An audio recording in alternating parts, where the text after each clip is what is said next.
कि हम लोग उस जुब्बा साहनी के वंशज हैं, हम लोग फूलन देवी के वंशज हैं, हम लोग बुद्धि नोनिया के वंशज हैं। तो हम लोग का समाज लड़ाकू समाज है। हम लोग का समाज जानता है अपने हक और अधिकार को लेने के लिए कि किस प्रकार से लड़के हक अधिकार लिया जाता है। आप देखे होंगे उसके बाद अभी कुछ देर पहले आप देखे होंगे बिहार के उप मुख्यमंत्री और हमारे आदरणीय लखीसराय के विधायक, लोकप्रिय विधायक विजय सिन्हा जी भी आए थे और बीजेपी के प्रदेश अध्यक्ष संजय सरावगी जी भी आए, प्रमोद चंद्रवंशी जी भी आए। तो इन्होंने एक शहादत देने के लिए ये लोग जो यहाँ पे आए, उसका एक बड़ा मैसेज गया है कि सकलदेव बिंद एक साधारण परिवार से, चानन जैसे जगह में उनका जन्म हुआ और उनके पिताजी और उनके माताजी मुखिया रही हैं, वो भी मुखिया रहे। तो मुखिया रह करके उनका कार्यकाल बहुत अच्छा रहा, मगर पटना जैसे बापू सभागार में अगर इस प्रकार का कोई आयोजन कर रहा है साधारण परिवार का बेटा, तो वो गर्व की बात है। और वो भी जुब्बा साहनी का शहादत दिवस, जो सिर्फ एक समाज के लिए शहादत नहीं दिया जाता है, उन्होंने पूरे देश के लिए शहादत दी है। ये हम लोग के लिए गर्व की बात है कि हम लोग उस जुब्बा साहनी के वंशज हैं, हम लोग फूलन देवी के वंशज हैं, हम लोग बुद्धि नोनिया के वंशज हैं। तो हम लोग का समाज लड़ाकू समाज है। हम लोग का समाज जानता है अपने हक और अधिकार को लेने के लिए कि किस प्रकार से लड़के हक अधिकार लिया जाता है। आप देखे होंगे मुकेश सहनी जी को हम ही लोगों ने नेता बनाया, मगर मुकेश सहनी जी की जो क्षमता थी वो क्षमता सबको नजर आ रहा है। आज बहुत सारे लोगों ने उनके पीछे पैसा खर्च किया, मगर आज हमारा समाज जो है हाशिए पे पहुंच गया है। तो मैं उनको चेतावनी दूंगा कि हमारे समाज का जो नेता सकलदेव भाई इस प्रकार से मेहनत करके आगे बढ़ रहे हैं। आपने इस कार्यक्रम में बहुत जगह बस रोक दिया, बहुत जगह आप मुर्गा भात चालू कर दिए कि कार्यक्रम फ्लॉप हो जाए। तो आपके चाहने से कोई फर्क नहीं पड़ेगा, क्योंकि जुब्बा साहनी जी पूरे देश का बेटा थे और शहादत दिवस मनाया गया। तो आप देखे होंगे कि यहाँ नामचीन चेहरे पहुंचे, डिप्टी सीएम पहुंचे, सम्राट भैया पहुंचे, विजय सिन्हा जी पहुंचे, प्रदेश अध्यक्ष जी पहुंचे और भी गणमान्य लोग यहाँ पे हमारे समाज के पूरे बिहार से। आप देख रहे होंगे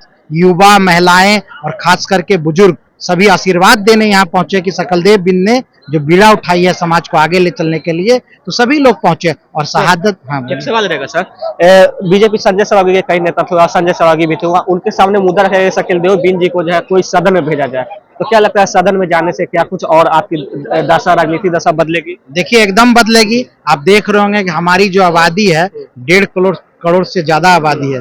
आप देख रहे होंगे कि यहाँ पे हमारी तीसरी सबसे बड़ी आबादी हमारी है।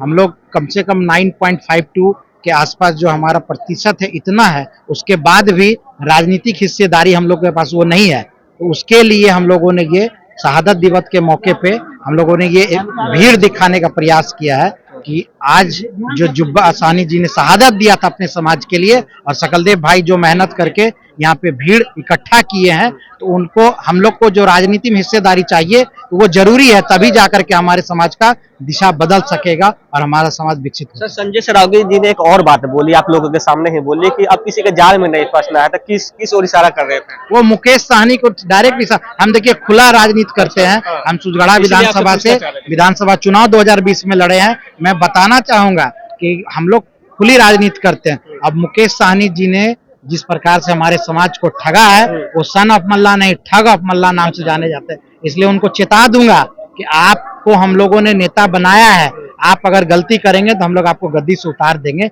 इसलिए समाज का कोई बेटा अगर आगे बढ़ता है तो उन्हें सहयोग कीजिए, सपोर्ट कीजिए, तभी जाकर के हमारा समाज विकसित समाज बन पाएगा। सर, एक आखिरी सवाल रहेगा, सकलदेव बिंद को आप लोग कहाँ देखना चाह रहे हैं? सकलदेव बिंद जी भाई इतना मेहनत कर रहे हैं लगातार। आप देखे होंगे कि बीजेपी ज्वाइन करने के बाद तारापुर में जिस प्रकार से उन्होंने अंगड़ाई ली, सम्राट भैया को सपोर्ट किया उन्होंने, नहीं तो हो सकता था सम्राट भैया चुनाव वहां हार जाते। अच्छा, बहुत मेहनत किया उन्होंने, लगातार मेहनत किया। वहां पे जो गरीब थे उनके बीच जा करके पानी में उन्होंने सबके बीच राशन बांटा, पैसा बांटा। और जहां भी पूरे बिहार में अपने समाज के साथ दिक्कत होती है, सकलदेव बिंद अपने भाई बेटा बन करके उनके साथ खड़ा रहता है और उनके साथ कंधे से कंधे मिला करके उनको सहयोग करने का काम करते हैं। तो उन्हें जरूर हम चाहेंगे कि सदन में या तो उन्हें एमएलसी बनाए और मंत्री बनाए। सर, आप अपना परिचय बताएं। मेरा नाम गणेश कुमार बिंद, पूर्व प्रत्याशी सुजगढ़ा विधानसभा। तो आप सुन रहे थे गणेश कुमार सिंह थी, जो पूरे प्रत्याशी रह चुके हैं और इसमें बातों को अपने विबाकी से रखी। कहीं ना कहीं सकलदेव बिंद जी को जो है राजनीतिक हिस्सेदारी रखने की मांग की और अपने कई पार्टियों पे सुना होगा, कई लोग थे जो अपना प्रत्याशी के दावेदारी कर रहे थे। इसी बीच पर अपना क्या प्रतिक्रिया अपना कमेंट बॉक्स में जरूर बताएं। धन्यवाद।